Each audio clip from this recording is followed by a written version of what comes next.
Boa noite, de volta às nossas aulas de administração de marketing. E hoje, na aula 9, nós vamos dar continuação à nossa discussão de serviços, dentro do item produtos, né? do P produtos, tá bom? Então vamos lá? Classificar serviços é importante para a gente poder fazer um bom trabalho de análise e de tomada de decisão, né? Existem vários modelos para se classificar serviços. A gente não vai discutir todos eles aqui, mas vamos dar uma olhada em dois deles, né? Um a gente já viu na aula passada, vamos reforçar aqui as informações e vamos ver um outro também interessante com relação à tangibilidade ou intangibilidade dos processos do serviço. Então, aqui há alguma sugestão de o que avaliar quando a gente for classificar serviços, né? Então, primeiro, o grau de tangibilidade ou intangibilidade dos processos de serviço. A gente sabe que serviço é relativamente intangível comparado com bens, tá? Então, quando eu dei exemplo para vocês da vacina, a gente tem que separar ali dois itens do ponto de vista mercadológico. Primeiro é o bem, que é a vacina em si. E o segundo é o serviço, que é o processo de vacinação. E os dois estão interligados, né? Então, quando a gente for discutir aí o produto vacina, a gente tem que levar em consideração as duas partes do produto, né? A parte tangível, que é o bem, que é a vacina em si, e a parte intangível, que é os serviços, né? Então, nessa classificação de serviços que a gente vai ver hoje, a gente vai discutir isso, o grau de tangibilidade ou intangibilidade ligado ao processo de serviço que a gente vai analisar. Segundo, para quem esse serviço é feito? Tá? É feito para pessoas, é feito para uma pessoa, é feito para várias pessoas, é feito para uma empresa, é feito para uma instituição. Para quem é feito o serviço? Terceiro, tempo e lugar da entrega do serviço. Quanto tempo vai demorar para esse serviço ser produzido e entregue? E onde será feito? Né? A pessoa terá que buscar esse serviço, por exemplo, num hospital, ou hoje, como estamos discutindo, a telemedicina, ela pode receber esse serviço em casa. Grau de personalização ou padronização de serviço. O serviço é feito especificamente para uma pessoa, para uma instituição, sob medida, ou ela é feita no geral e depois adaptada, por exemplo. Outro item a ser avaliado: personalização versus padronização. Natureza da relação com os clientes e medida na qual instalações, equipamentos e pessoal participam da experiência do serviço. Então, vamos ver um modelo agora ligado à tangibilidade ou intangibilidade dos processos de serviço? Vamos lá. Então, nós temos 4 grupos e vamos separar em ações tangíveis e ações intangíveis. Então, e dentro de ações tangíveis, nós vamos separar em dois grupos. Então, o primeiro grupo é de serviços dirigidos aos corpos das pessoas, ou seja, processamento com pessoas. Então, que tipo de serviço nós temos nesse grupo? Transporte de passageiros, assistência médica, hospedagem, salões de beleza, fisioterapia, academias de ginástica, restaurantes e bares e similares, barbearias, serviços funerários. Então, quem que vai avaliar a qualidade dos serviços? As pessoas envolvidas nesse serviço, que estão recebendo o serviço. Então, quando a gente for discutir a qualidade desses serviços, nós temos que perguntar às pessoas que recebem os serviços. Elas é que vão dizer se o serviço foi bem feito, se não foi bem feito, ou seja, a qualidade, se tem valor, se não tem valor, e daí por diante. O segundo grupo, ainda dentro de ações tangíveis, a gente vai ter os serviços dirigidos a posses físicas. Então, processamento com bens. Então, o serviço é prestado não às pessoas diretamente, mas a um bem dessas pessoas. Então, dentro desse grupo, nós temos transporte de cargas, reparo e manutenção, armazenamento e estocagem, serviços de zeladoria de edifícios, distribuição de varejo, lavanderias, abastecimento de combustíveis, paisagismo e jardinagem e remoção e reciclagem de lixo. Então, aqui, embora o serviço seja prestado a pedido das pessoas, por exemplo, a pedido de pessoas, mas não são elas que sofrem o serviço. Quem sofre o serviço, quem recebe, né, o serviço, são os bens. E os bens não vão dizer se foram bem tratados ou não. A percepção das pessoas com relação a isso é que vai valer. Segundo grupo, ações intangíveis. Também aqui a gente vai separar em duas partes. Então nós vamos ter a primeira, que é os serviços dirigidos às mentes das pessoas, não aos corpos. Ou seja, processamento com estímulo mental. Ah, muito bem, né? Lembre-se que nós estamos na economia da criatividade, né? Economia criativa. Tá bom. Então o que nós temos aqui dentro? Propaganda, artes, transmissão de rádio e televisão, consultoria administrativa, educação. Então as escolas estão aqui dentro. Serviços de informação, concertos de música, psicoterapia, religião, telefone, né? Na verdade, telefonia, né? Não exatamente o telefone, mas a telefonia. Também aqui, como é que a gente avalia a qualidade disto, né? Então, a percepção das pessoas é diferente de uma para outra, de grupos de pessoas. Aspectos culturais são levados em consideração. Né?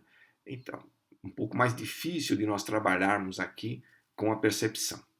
E o quarto grupo, também de ações intangíveis, serviços dirigidos a bens intangíveis, como processamento com informações.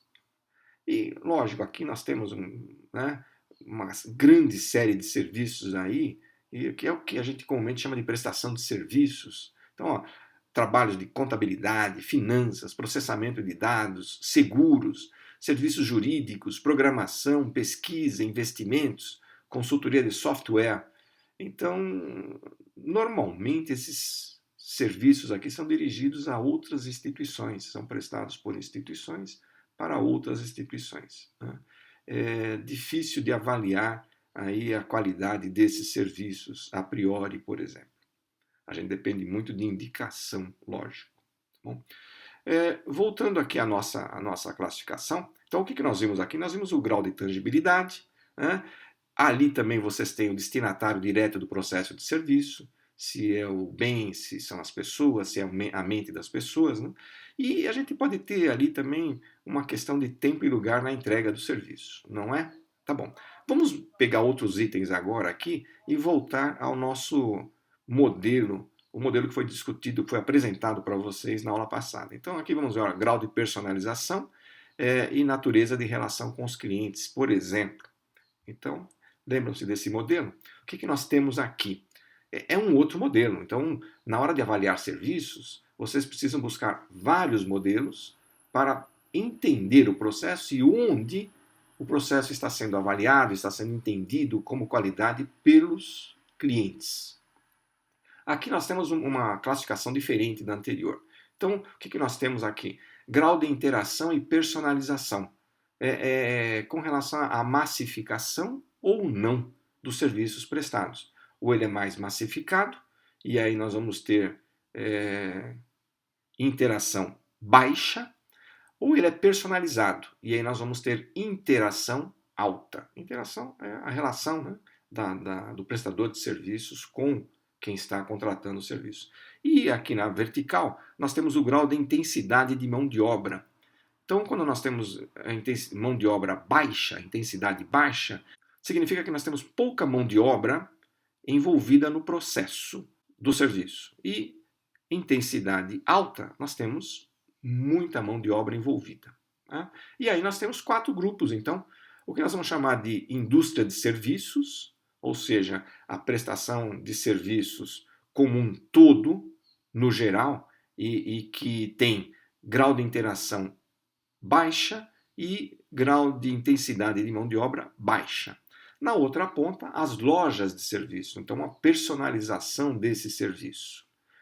Na linha de baixo, nós vamos ter o grau de intensidade alta e vamos chamar de serviços de massa e serviços profissionais. São 4 grupos distintos de serviços, onde o marqueteiro, a marqueteira, deve ver suas características e, a partir daí, tomar decisões. Como também no outro bloco que nós vimos, né? Ao final das contas, o que a gente pode tirar desses dois modelos de análise de serviços, né?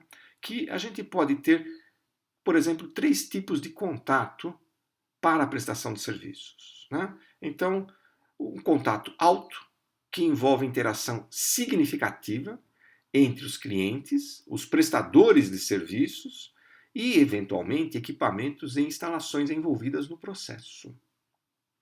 Serviço de médio contato, uma quantidade limitada de contato entre clientes e os elementos de operação de serviço, como equipamentos e instalações, médios. Né?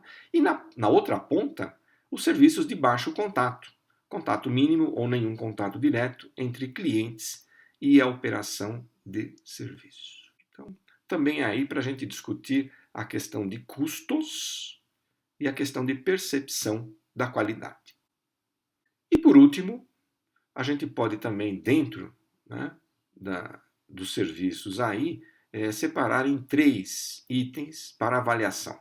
Atributos de procura, que são as características que os consumidores podem avaliar imediatamente antes da compra. Ele toma a decisão a partir disto, né? Então, por exemplo, design, aparência, cor. Atributos de experiência, ele somente vai avaliar durante a entrega de serviço se está sendo bem atendido ou não, se a compra está sendo prazerosa ou não. E atributos de confiança, né, que podem conseguir avaliar mesmo depois da compra e do consumo do produto. Com isso, a gente viu rapidamente aí como avaliar, como analisar o item P de produtos. E a partir da próxima aula, nós vamos discutir já um outro P para a gente completar o nosso estudo de marketing. Olá, de novo com vocês aqui, né, para dar alguns recados. Então, primeiro recado, nós já colocamos a 7ª questão lá na aula de planejamento de marketing, no vídeo, né? Vocês devem ter visto. Então já temos 7 questões. Quando nós chegarmos lá pela 12ª questão, aí eu já aviso a data de entrega do trabalho. Tá bom? Então esse é o primeiro aviso. E o segundo aviso é que a semana que vem já teremos a nossa P1. Já chegamos na metade das nossas aulas, então fomos até já o item, hoje terminamos o item P, produto, e nas próximas aulas veremos o P, preço, o P, praça e finalmente o P, promoção, para terminarmos as aulas. Então vamos fazer a nossa prova P1 a semana que vem. Então na segunda-feira vocês entrem aqui no Moodle para ver quais são as informações e como será feita a prova P1. Tá bem? Então se preparem, assistam essas aulas, já respondam as questões, não deixem para a última hora e vamos fazer já a nossa P1, a primeira prova. Tá bom? Então, bons estudos e até segunda-feira.